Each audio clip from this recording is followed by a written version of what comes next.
umatnya. Karena beliau Nabi kita Muhammad sallallahu alaihi wasallam itu mencintai kita, ini melebihi cintanya beliau terhadap semuanya, bahkan terhadap putra-putri beliau sendiri.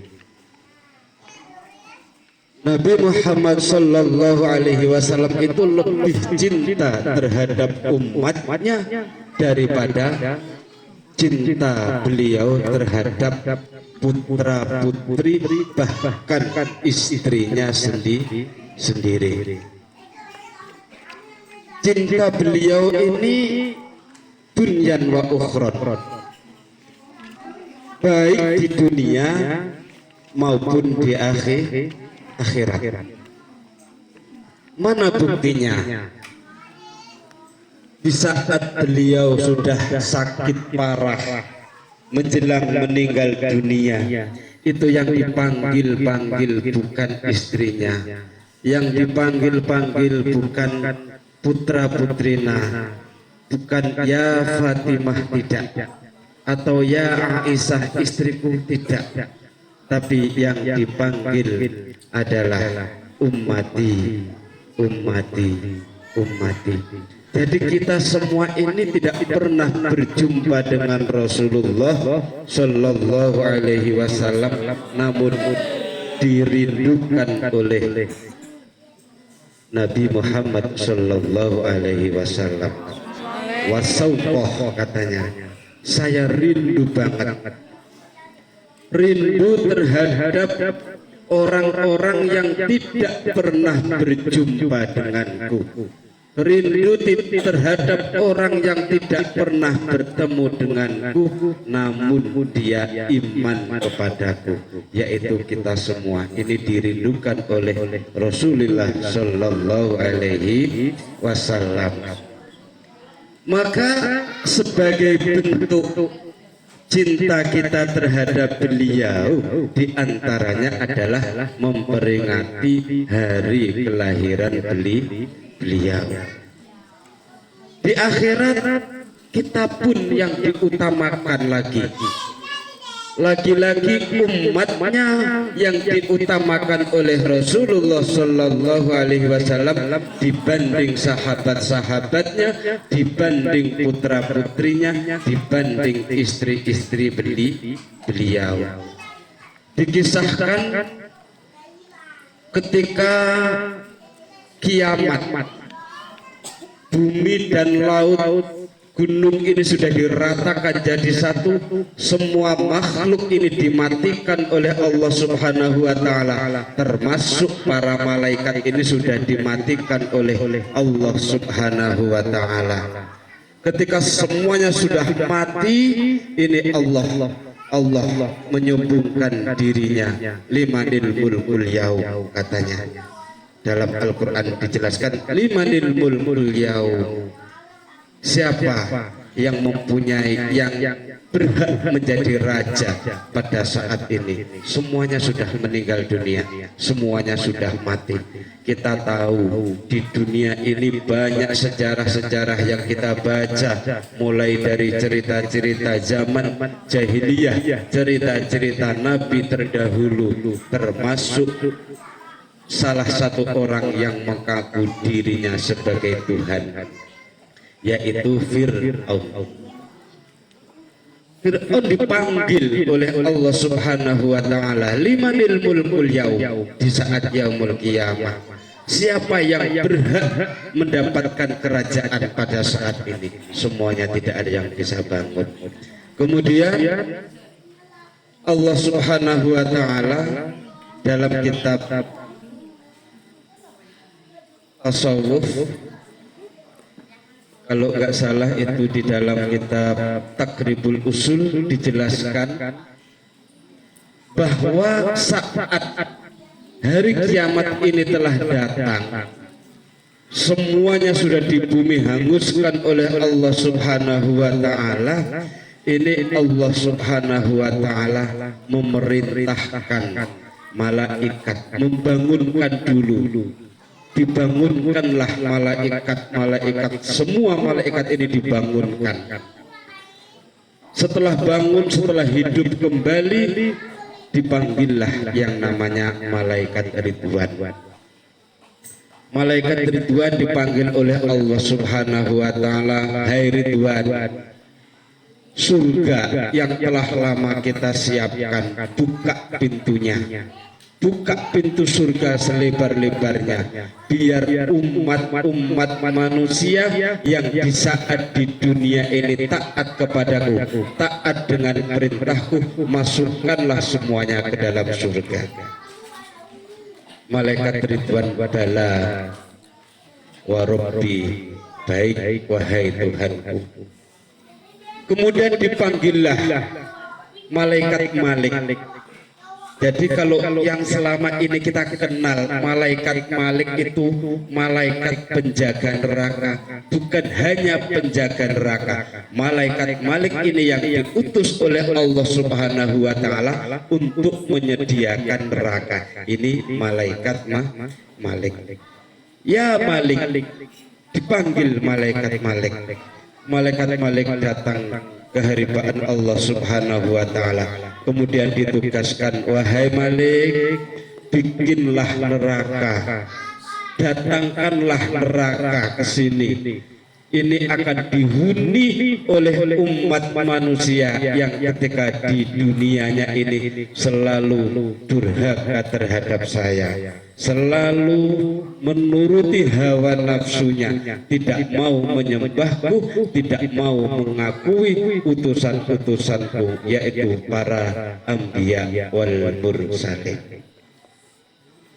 Itu Nabi Muhammad belum dibangunkan, masih di dalam alam kuburnya, semuanya sudah meninggal dunia. Baru kemudian, "Wahai Jibril, wahai Mikail," datanglah malaikat Jibril dan Mikail menghampiri Allah Subhanahu wa taala. Kemudian ditugaskan, "Wahai Jibril, wahai Mikail, pergilah kamu ke surga yang telah dibuka oleh malaikat Ridwan tadi. Ambil kendaraan terhebat yang ada di alam surga itu, bawa turun ke sini," kata Allah Subhanahu wa taala. Akhirnya malaikat Jibril dan malaikat Mikail ini mengambil kendaraan yang namanya buruk, yang pada saat Isra wal Mi'raj buruk ini menjadi kendaraannya Nabi Muhammad sallallahu alaihi wasallam. Ternyata buruk ini makhluk paling mulia. Setelah mengantarkan beliau Nabi Muhammad Isra wal Mi'raj, ini buruk ini diabadikan di surga.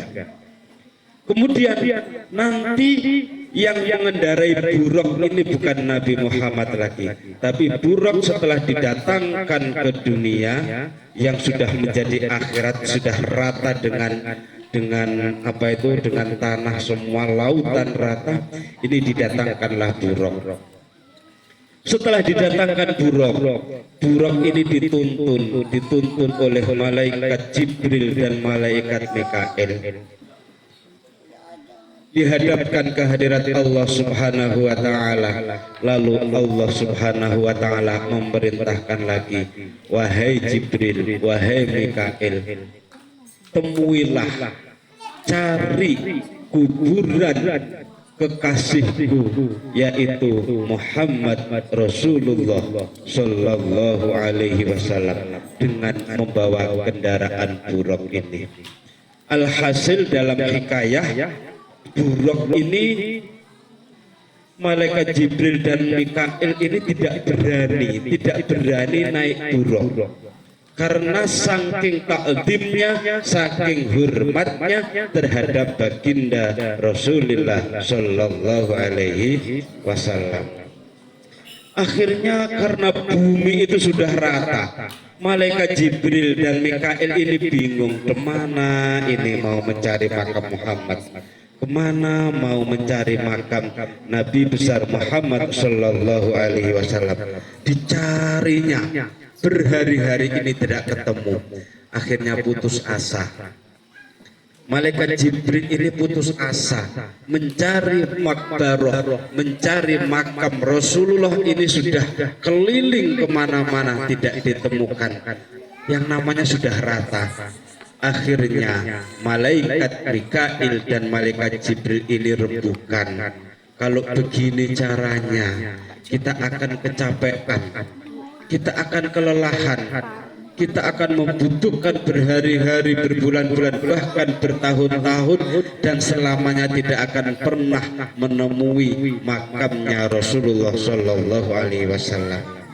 Terus bagaimana ini? Kata Jibril, gini aja, kita sujud minta petunjuk kepada Allah Subhanahu wa Ta'ala. Akhirnya malaikat Jibril dan malaikat Mikail ini sujud seraya meminta petunjuk kepada Allah Subhanahu wa Ta'ala di mana letak makamnya Rasulullah Shallallahu Alaihi Wasallam.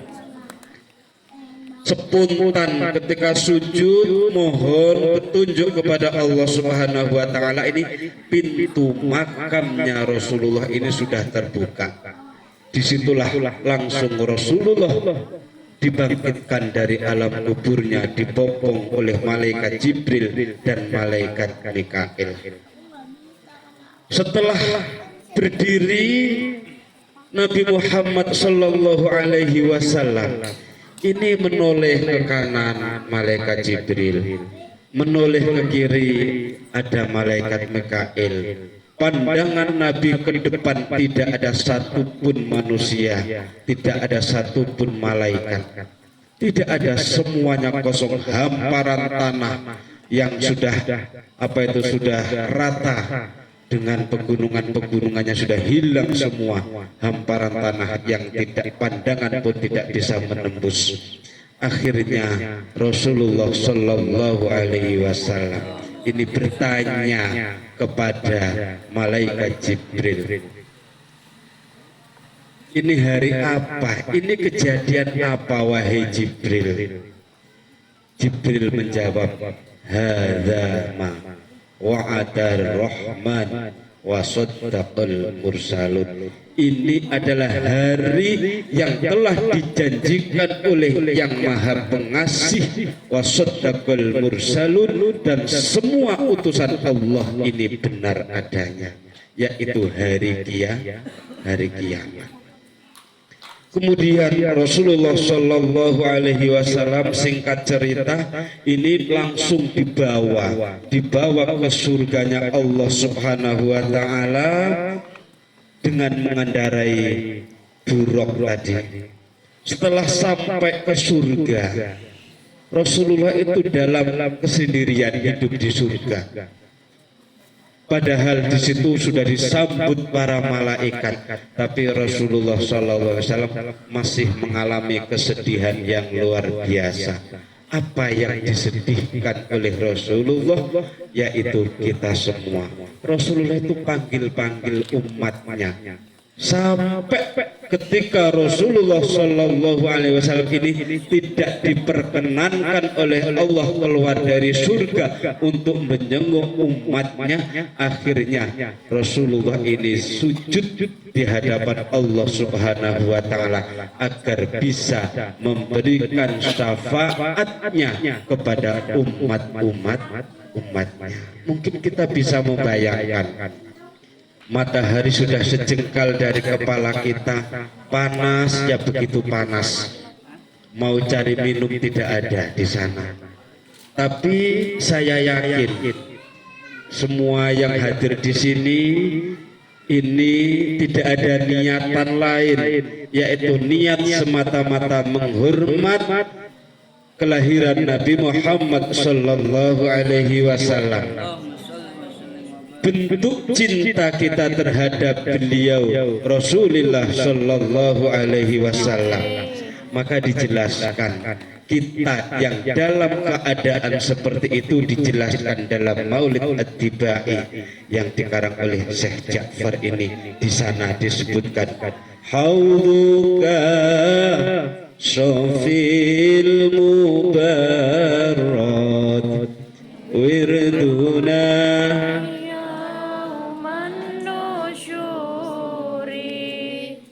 selanjutnya.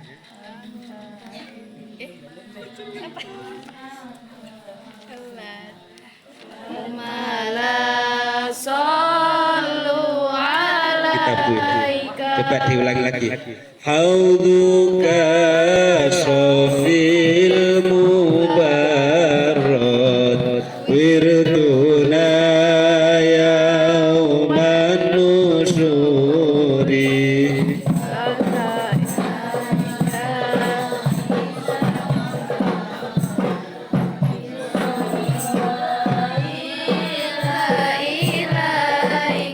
Allah ya Nabi salam ya Rasul ya Habib salawat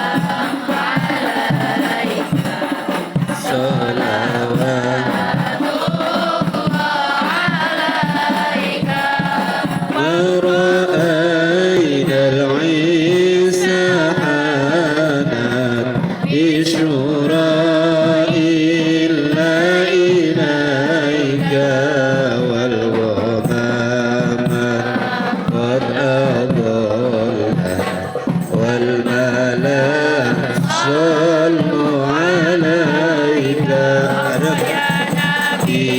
سلام ya Rasul ya Habib salam alaika salawatullah alaika wa addaka al-udu yabki wa tadallal baina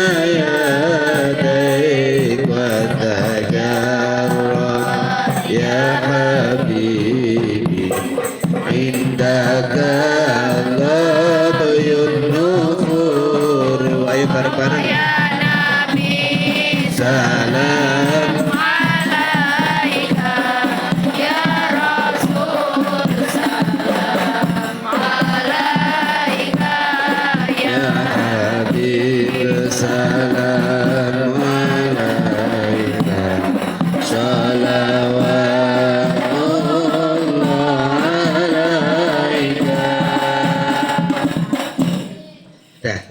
hauduka sofil mubarrad wirduna yauman nusuri. Di saat kita nanti kehausan, di padang mahsyar tidak ada minum sama sekali, Allah menyediakan hauduka sofil mubarrad. Allah telah menyiapkan telaga yang namanya telaga Kausar. Inna a'tainakal Kausar. Haud itu artinya telaga. As-sofi yang bersih, al-mubarrad yang dingin. Itu untuk siapa? Wirduna yauman nusuri. Pada saat digunakan, dikasihkan yauman nusuri, di saat manusia ini dibangkitkan dari alam kuburnya. Ini nanti siapapun yang minum telaga Kausar walaupun seteguk, ini selamanya tidak akan haus. Bayangkan kita nanti itu minta pertolongan terhadap Nabi Adam, umat manusia seluruh dunia ini akan minta syafaat, minta pertolongan terhadap Abul Bashar, yaitu Nabi Adam alaihi salam. Namun Nabi Adam ini pernah berbuat salah, yaitu tergoda dengan istrinya sendiri, sehingga Nabi Adam melanggar perintah, melanggar larangan Allah Subhanahu wa Ta'ala dengan memetik buah kulti, bahkan memakannya. Dari situ Nabi Adam tidak berani meminta kepada Allah Subhanahu wa Ta'ala. Singkat cerita, semua nabi-nabi ini diberi hak khusus oleh Allah Subhanahu wa Ta'ala, yaitu diberi satu doa yang mana ketika doa itu dibaca, doa itu tidak akan ditolak oleh Allah Subhanahu wa Ta'ala. Dan yang punya doa yang tidak pernah tertolak yang digunakan di yaumil qiyamah ini, semua nabi tidak ada yang menggunakan, hanya satu, yaitu Nabi Muhammad Sallallahu Alaihi Wasallam. Mungkin kalau kita ceritakan satu persatu nggak cukup waktunya. Kita ambil satu contoh saja, ketika Nabi Nuh ini sudah berjuang ratusan tahun, berjuang agar manusia itu mau beriman kepada Allah Subhanahu wa Ta'ala. Di dalam kitab dijelaskan bahwa perjuangan Nabi Nuh ini sudah lamanya itu 950 tahun berjuang, mengajak umat manusia agar beriman kepada Allah Subhanahu wa Ta'ala. Namun yang beliau dapatkan hanya 12 orang yang mau beriman terhadap Nabi Nuh. Lah kita, Nabi besar Muhammad Sallallahu Alaihi Wasallam ini memperjuangkan agama Islam sehingga sampai nyebar ke seluruh dunia. Ini beliau tidak pernah menggunakan doa yang tidak pernah tertolak. Yang mana doa yang tidak pernah tertolak inilah yang dinamakan syafaatul uzma, syafaat agung yang akan kita dapatkan di akhirat kelak. Mudah-mudahan kita semua melalui kumpul bareng muwajahah bertatap muka selamatan dalam rangka merayakan kelahiran Nabi Muhammad Sallallahu Alaihi Wasallam ini, setidaknya kita bisa mengikuti contoh, bisa mencontoh suri tauladannya beliau Nabi besar Muhammad Sallallahu Alaihi Wasallam. Tadi dibacakan, laqad kana lakum fi rasulillahi uswatun hasanah. Itu tadi dibaca. Kira-kira gak enak kalau sing Allah beda karo sing mau ya. Durung ae tak tokne suara Mas. Sing duwe kan Mas Bud ya. Jadi suarane ya tetep suarane Mas Bud. Nah, ya, mungkin harapan kita tidak punya harapan sedikit pun untuk bisa bahagia di akhirat, kecuali harapan kita mendapatkan syafaat